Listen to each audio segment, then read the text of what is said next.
பெரும்பாவூர் மே 20, 2025 தினத்தந்தி செய்திகள்.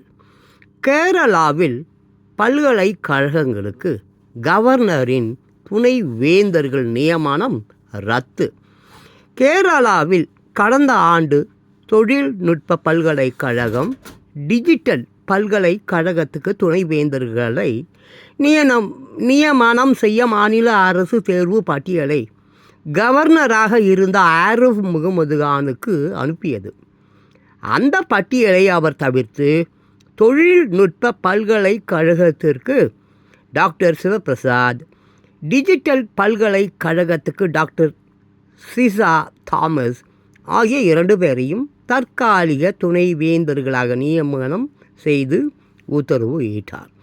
இவ்வாறு துணைவேந்தர்களை நியமனம் செய்த கவர்னரின் உத்தரவை ரத்து செய்ய கோரி மாநில அரசு கேரள ஐகோர்ட்டில் மனு தாக்கல் செய்து அதில் மாநில அரசு பரிந்துரைத்த தேர்வு பட்டியலை தவிர்த்து பல்கலைக்கழகங்களுக்கு தற்காலிகமாக துணைவேந்தர்கள் கவர்னர் நியமித்து உள்ளார்.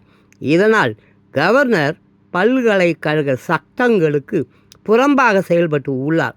எனவே கவர்னரின் துணை வேந்தர்கள் நியமன உத்தரவை ரத்து செய்ய வேண்டும் என்று கூறப்பட்டு இருந்தது. இந்த மனுவை நீதிபதி சுரேஷ்குமார் தலைமையிலான நீதிபதிகள் அடங்கிய அமர்வு விசாரித்தது. பல்கலைக்கழகங்களுக்கு தற்காலிகமாக துணை வேந்தர்களை நியமிக்கும் போது மாநில அரசு வழங்கும் தேர்வு பட்டியலில் இருந்து மட்டுமே நியமனம் செய்ய வேண்டும்.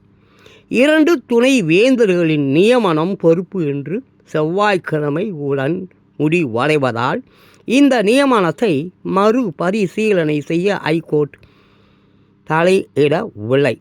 மேலும் கேரள தொழில்நுட்ப பல்கலைக்கழகம் டிஜிட்டல் பல்கலைக்கழகத்துக்கு தற்காலிக துணை வேந்தர்களை நியமனம் செய்த கவர்னரின் உத்தரவை ரத்து செய்து ஐகோர்ட் உத்தரவு விட்டது.